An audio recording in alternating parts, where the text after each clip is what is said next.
Compañeras y compañeros, o sea, yo estoy convencido que lo que no expresemos con toda claridad en las instituciones, que no fortalezcamos y les demos los suficientes dientes para combatir la corrupción, todos los actos esos de buena y manifestaciones de buena fe no van a funcionar. O sea, de eso no es cierto. Si no le damos la facultad de que le embarguen precautoriamente los bienes a cada funcionario que le meta la mano al presupuesto público, pues seguiremos teniendo muchos como ese de los yates y como los de oceanografía y otros más que le clavan el diente y no pasa nada. Con algunas mordidas se arregla el asunto. Los contenidos principales del dictamen de la legislación secundaria energética en materia laboral. El decreto de reforma constitucional en materia energética consagra en su segundo artículo transitorio el respeto a los derechos de los trabajadores en todo momento. Paralelamente, en el artículo 20º transitorio del decreto establece que las empresas productivas del Estado contarán con autonomía presupuestal, pero que estarán sujetas al balance financiero y al techo de servicios personales que, a propuesta de la Secretaría de Hacienda y Crédito Público, apruebe el Congreso de la Unión. Por lo tanto, la autonomía presupuestal es entre comillas. En este marco constitucional, sin embargo, las iniciativas enviadas por el Ejecutivo conculcan los derechos laborales que se respetarán en todo momento. De hecho, se crea un régimen laboral de excepción en que los trabajadores no podrán ejercer derechos humanos elementales consagrados en la Constitución y en tratados y convenios internacionales suscritos por nuestro país. Contratación colectiva y bilateralidad de las relaciones laborales. A pesar de que se han hecho cambios importantes en las iniciativas por la vía de los adendum, tanto en la Cámara de Senadores como en esta comisión, sigue habiendo candados que eliminan la bilateralidad en las relaciones laborales, en la contratación y en la determinación del salario. Se mantiene la facultad unilateral de que el Consejo de Administración determine la distribución del presupuesto destinado a servicios personales, autorice los tabuladores de remuneraciones, la estructura orgánica y las políticas de contratación y uso de la fuerza laboral, sin intervención de la representación de los trabajadores en dicho consejo, que en la comisión, en la CFE, tiene un representante de los trabajadores y en el caso de Pemex, ninguno. Si no se le tenía confianza o era con dedicatoria a la dirigencia del sindicato, pues se hubiera establecido un mecanismo para que los trabajadores eligieran un representante, pero no dejar sin representación de los trabajadores en el Consejo. Podrán autorizar la creación y sustitución de plazas, así como las nuevas contrataciones. Con lo anterior, la contratación colectiva y la intervención de los trabajadores a través de sus organizaciones se mantiene suprimida de facto. Requisa.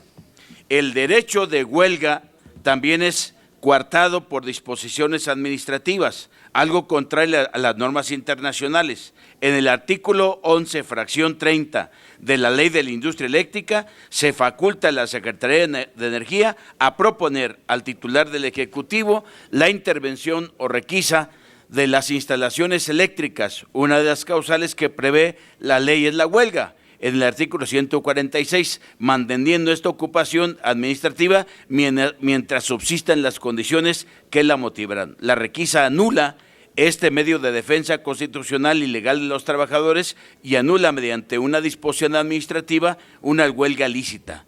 Se cae incluso en el exceso de equiparar a una huelga con desastres naturales, guerras, alteraciones del orden público o peligros inminentes para la seguridad nacional, la seguridad del interior del país, la economía nacional y la propia continuidad del servicio. Participación de los trabajadores en las utilidades.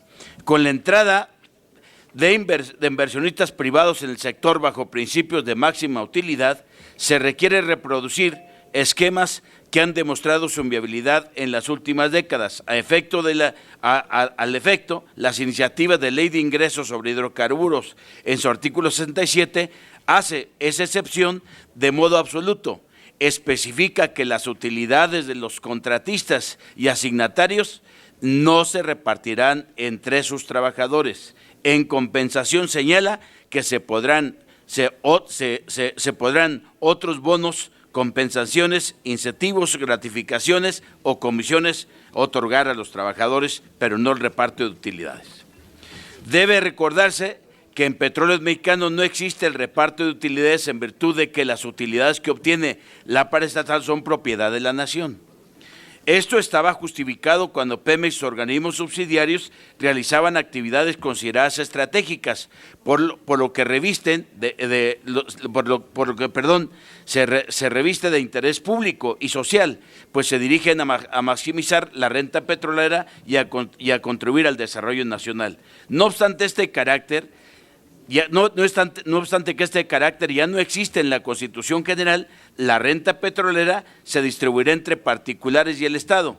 ¿Por qué debe privilegiarse el interés de las empresas a un derecho laboral constitucional? Recuérdese que los derechos laborales son derechos humanos y que por disposición constitucional tienen primacía sobre intereses comerciales, que son los que animan a las empresas privadas que invertirán para explorar y extraer hidrocarburos a través de contratos y licencias.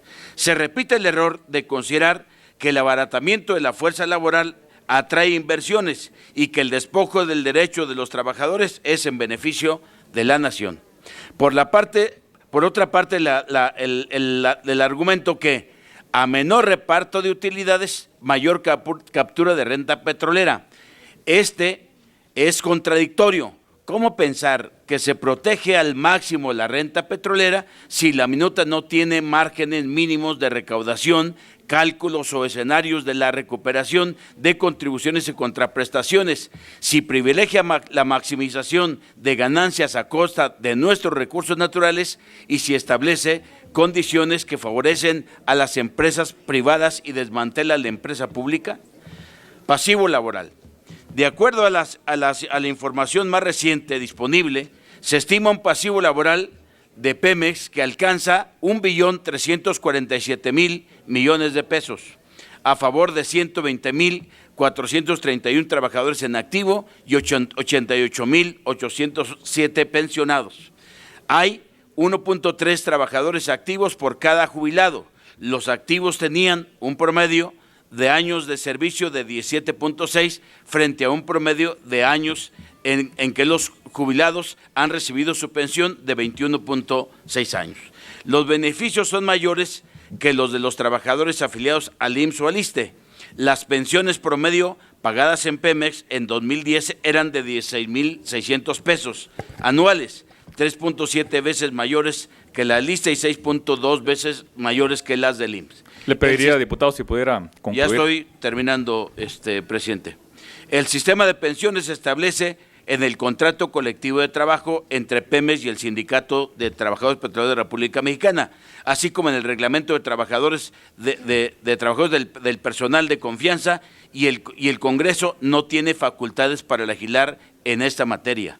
No obstante, es necesario que en este proyecto legislativo se consideren los elementos necesarios para financiar el pago de este pasivo para los pensionados y beneficiarios actuales, y se debe convocar a las partes a que de manera bilateral determinen la reestructuración del sistema de pensiones a fin de que el pasivo detenga su trayectoria creciente sin afectar los derechos adquiridos de los trabajadores que ya están en retiro, y que en esta reestructuración prevén que los trabajadores de nuevo ingreso se incorporen al régimen obligatorio al Seguro Social.